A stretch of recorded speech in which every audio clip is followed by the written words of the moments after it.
De bestiario, casa tomada. Nos gustaba la casa porque, aparte de espaciosa y antigua, hoy que las casas antiguas sucumben a la más ventajosa liquidación de sus materiales, guardaba los recuerdos de nuestros bisabuelos, el abuelo paterno, nuestros padres y toda la infancia.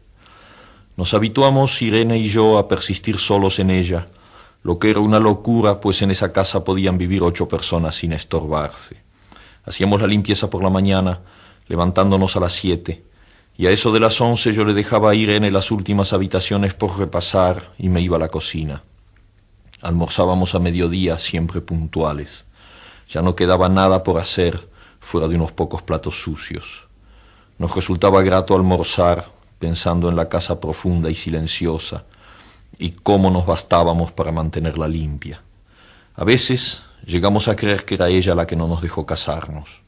Irene rechazó 2 pretendientes sin mayor motivo. A mí se me murió María Esther antes de que llegáramos a comprometernos. Entramos en los 40 años con la inexpresada idea de que el nuestro, simple y silencioso matrimonio de hermanos, era necesaria clausura de la genealogía asentada por los bisabuelos en nuestra casa. Nos moriríamos allí algún día. Vagos y esquivos primos se quedarían con la casa y la echarían al suelo para enriquecerse con el terreno y los ladrillos. O mejor, nosotros mismos la voltearíamos justicieramente antes de que fuese demasiado tarde. Irene era una chica nacida para no molestar a nadie.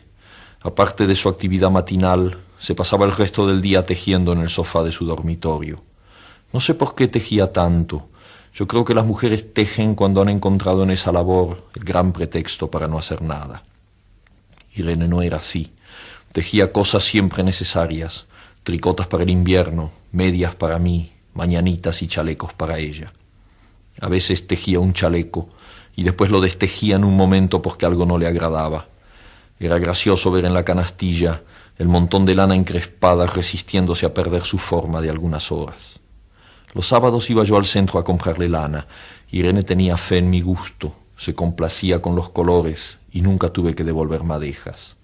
Yo aprovechaba esas salidas para dar una vuelta por las librerías y preguntar vanamente si había novedades en literatura francesa. Desde 1939 no llegaba nada valioso a la Argentina. Pero es de la casa que me interesa hablar, de la casa y de Irene, porque yo no tengo importancia. Me pregunto qué hubiera hecho Irene sin el tejido. Uno puede releer un libro, pero cuando un pullover está terminado, no se puede repetirlo sin escándalo. Un día encontré el cajón de abajo de la cómoda de alcanfor lleno de pañoletas blancas, verdes, lila. Estaban con naftalina, apiladas como en una mercería. No tuve valor de preguntarle a Irene qué pensaba hacer con ellas. No necesitábamos ganarnos la vida. Todos los meses llegaba la plata de los campos y el dinero aumentaba. Pero a Irene solamente le entretenía el tejido. Mostraba una destreza maravillosa y a mí se me iban las horas viéndole las manos como erizos plateados, agujas yendo y viniendo y 1 y 2 canastillas en el suelo donde se agitaban constantemente los ovillos. Era hermoso. ¿Cómo no acordarme de la distribución de la casa? El comedor, una sala con gobelinos, la biblioteca y 3 dormitorios grandes que daban en la parte más retirada, la que mira hacia Rodríguez Peña. Solamente un pasillo con su maciza puerta de roble aislaba esa parte del ala delantera donde había un baño, la cocina, nuestros dormitorios y el living central al cual comunicaban los dormitorios y el pasillo. Se entraba a la casa por un zaguán con mayólica y la puerta cancel daba al living. De manera que uno entraba por el zaguán, abría la cancel y pasaba al living. Tenía a los lados las puertas de nuestros dormitorios y al frente el pasillo que conducía a la parte más retirada. Avanzando por el pasillo, se franqueaba la puerta de roble y más allá empezaba el otro lado de la casa, o bien se podía girar a la izquierda justamente antes de la puerta y seguir por un pasillo más estrecho que llevaba a la cocina y el baño. Cuando la puerta estaba abierta, advertía uno que la casa era muy grande. Si no, daba la impresión de un departamento de los que se edifican ahora apenas para moverse. Irene y yo vivíamos siempre en esta parte de la casa. Casi nunca íbamos más allá de la puerta de roble.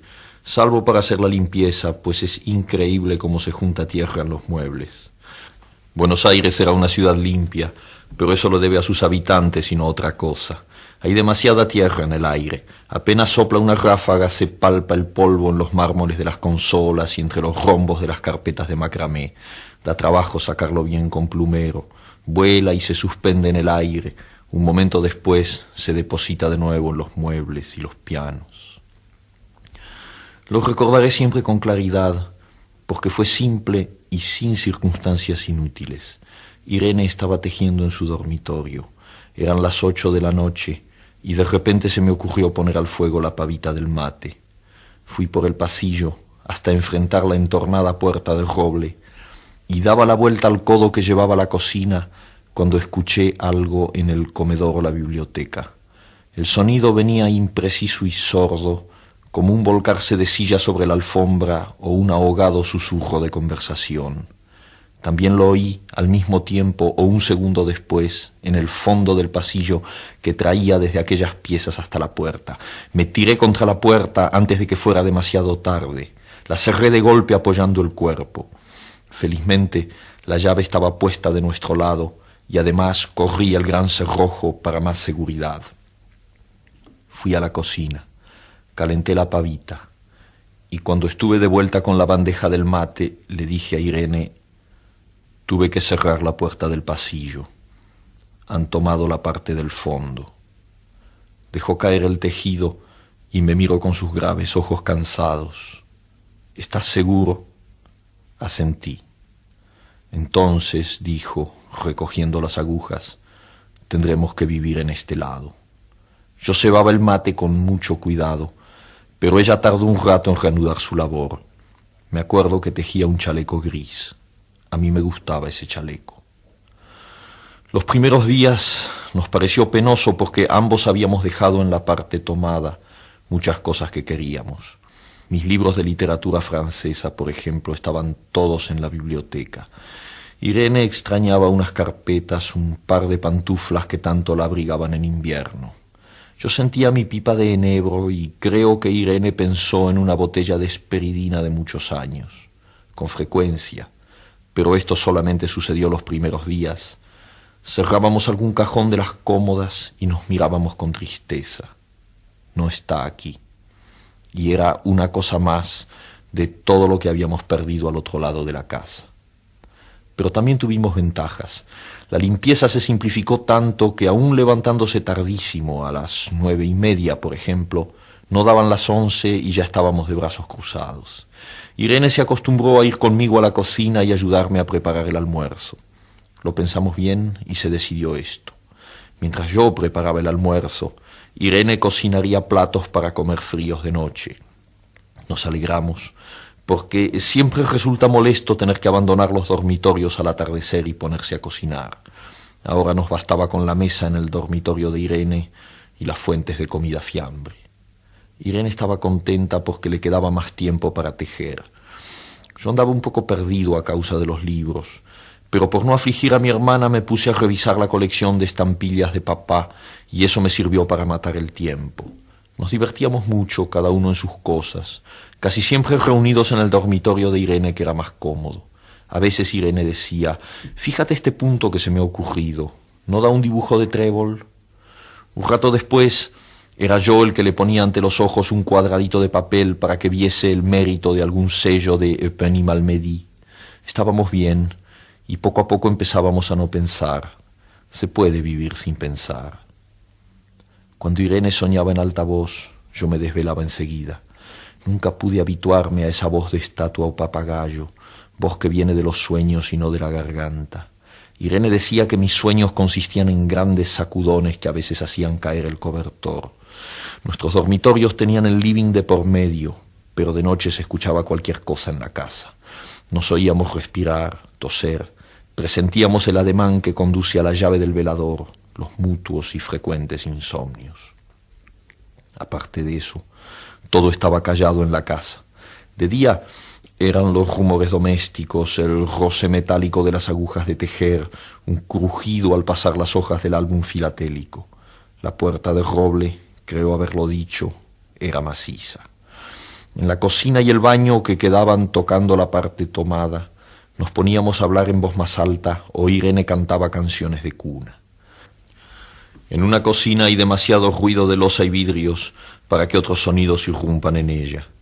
Muy pocas veces permitíamos allí el silencio, pero cuando tornábamos a los dormitorios y al living, entonces la casa se ponía callada y a media luz. Hasta pisábamos más despacio para no molestarnos.